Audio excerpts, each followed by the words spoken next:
श्रावण सोमवार पौराणिक व्रत कथा। श्रावण सोमवार की कथा के अनुसार अमरपुर नगर में एक धनी व्यापारी रहता था। दूर दूर तक उसका व्यापार फैला हुआ था। नगर में उस व्यापारी का सभी लोग मान सम्मान करते थे। इतना सब कुछ होने पर भी वह व्यापारी अंतर्मन से बहुत दुखी था, क्योंकि उस व्यापारी का कोई पुत्र नहीं था।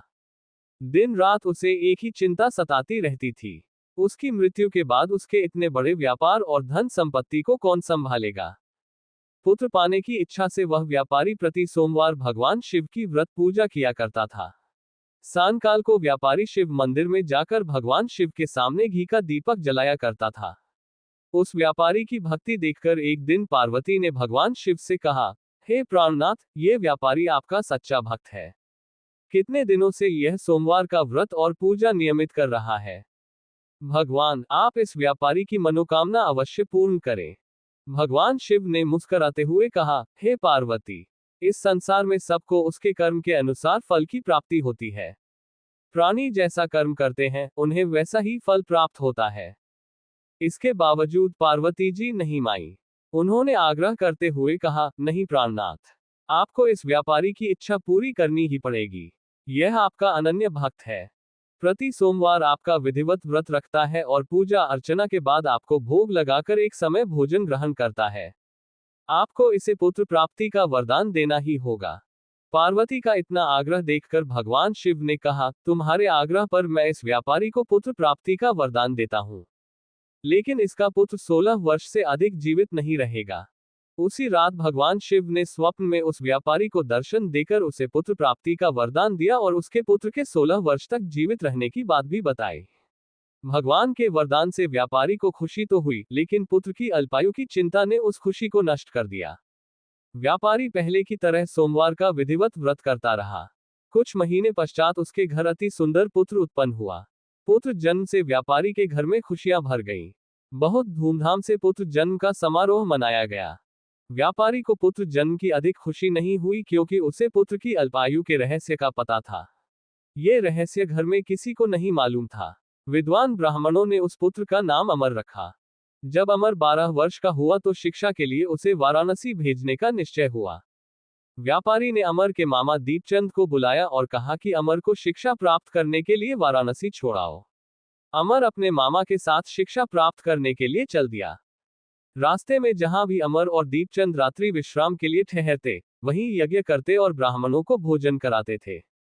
लंबी यात्रा के बाद अमर और दीपचंद एक नगर में पहुंचे। उस नगर के राजा की कन्या के विवाह की खुशी में पूरे नगर को सजाया गया था। निश्चित समय पर बारात आ गई, लेकिन वर का पिता अपने बेटे के एक आंख से काने होने के कारण बहुत चिंतित था। उसे इस बात का भय सता रहा था कि राजा को इस बात का पता चलने पर कहीं वह विवाह से इनकार न कर दे। इससे उसकी बदनामी होगी। वर के पिता ने अमर को देखा तो उसके मस्तिष्क में एक विचार आया। उसने सोचा, क्यों न इस लड़के को दूल्हा बनाकर राजकुमारी से विवाह करा दूं। विवाह के बाद इसको धन देकर विदा कर दूंगा और राजकुमारी को अपने नगर में ले जाऊंगा। वर के पिता ने इसी संबंध में अमर और दीपचंद से बात की। दीपचंद ने धन मिलने के लालच में वर के पिता की बात स्वीकार कर ली। अमर को दूल्हे के वस्त्र पहनाकर राजकुमारी चंद्रिका से विवाह करा दिया गया। राजा ने बहुत सा धन देकर राजकुमारी को विदा किया। अमर जब लौट रहा था तो सच नहीं छिपा सका और उसने राजकुमारी की ओढ़नी पर लिख दिया, राजकुमारी चंद्रिका, तुम्हारा विवाह तो मेरे साथ हुआ था, मैं तो वाराणसी में शिक्षा प्राप्त करने जा रहा हूं। अब तुम्हें जिस नवयुवक की पत्नी बनना पड़ेगा, वह काना है। जब राजकुमारी ने अपनी ओढ़नी पर लिखा हुआ पढ़ा तो उसने काने लड़के के साथ जाने से इनकार कर दिया। राजा ने सब बातें जानकर राजकुमारी को महल में रख लिया। उधर अमर अपने मामा दीपचंद के साथ वाराणसी पहुंच गया। अमर ने गुरुकुल में पढ़ना शुरू कर दिया। जब अमर की आयु 16 वर्ष पूरी हुई तो उसने एक यज्ञ किया। यज्ञ की समाप्ति पर ब्राह्मणों को भोजन कराया और खूब अन्न वस्त्र दान किए। रात को अमर अपने शयन कक्ष में सो गया। शिव के वरदान के अनुसार शयन अवस्था में ही अमर के प्राण पखेरु उड़ गए। सूर्योदय पर मामा अमर को मृत देखकर रोने पीटने लगा। आसपास के लोग भी एकत्र होकर दुख प्रकट करने लगे। मामा के रोने विलाप करने के स्वर समीप से गुजरते हुए भगवान शिव और माता पार्वती ने भी सुने। पार्वती जी ने भगवान से कहा, प्राणनाथ, मुझसे इसके रोने के स्वर सहन नहीं हो रहे। आप इस व्यक्ति के कष्ट अवश्य दूर करें। भगवान शिव ने पार्वती जी के साथ अदृश्य रूप में समीप जाकर अमर को देखा तो पार्वती जी से बोले, पार्वती, ये तो उसी व्यापारी का पुत्र है। मैंने इसे 16 वर्ष की आयु का वरदान दिया था। इसकी आयु तो पूरी हो गई। पार्वती जी ने फिर भगवान शिव से निवेदन किया, हे प्राणनाथ, आप इस लड़के को जीवित करें, नहीं तो इसके माता पिता पुत्र की मृत्यु के कारण रो रो कर अपने प्राणों का त्याग कर देंगे। इस लड़के का पिता तो आपका परम भक्त है, वर्षों से सोमवार का व्रत करते हुए आपको भोग लगा रहा है। पार्वती के आग्रह करने पर भगवान शिव ने उस लड़के को जीवित होने का वरदान दिया और कुछ ही पल में वह जीवित होकर उठ बैठा। शिक्षा समाप्त करके अमर मामा के साथ अपने नगर की ओर चल दिया। दोनों चलते हुए उसी नगर में पहुंचे जहां अमर का विवाह हुआ था। उस नगर में भी अमर ने यज्ञ का आयोजन किया। समीप से गुजरते हुए नगर के राजा ने यज्ञ का आयोजन देखा। राजा ने अमर को तुरंत पहचान लिया। यज्ञ समाप्त होने पर राजा अमर और उसके मामा को महल में ले गया और कुछ दिन उन्हें महल में रखकर बहुत सा धन वस्त्र देकर राजकुमारी के साथ विदा किया।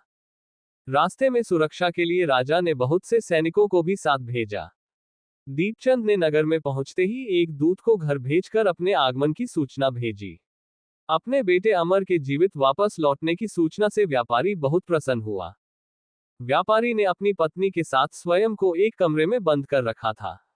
भूखे प्यासे रहकर व्यापारी और उसकी पत्नी बेटे की प्रतीक्षा कर रहे थे।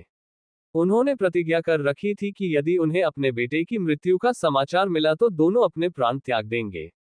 व्यापारी अपनी पत्नी और मित्रों के साथ नगर के द्वार पर पहुंचा। अपने बेटे के विवाह का समाचार सुनकर पुत्रवधू राजकुमारी चंद्रिका को देखकर उसकी खुशी का ठिकाना न रहा।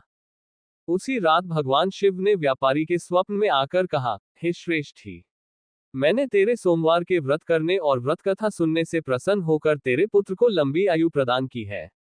व्यापारी बहुत प्रसन्न हुआ। सोमवार का व्रत करने से व्यापारी के घर में खुशियां लौट आईं। शास्त्रों में लिखा है कि जो स्त्री पुरुष सोमवार का विधिवत व्रत करते और व्रत कथा सुनते हैं उनकी सभी इच्छाएं पूरी होती हैं।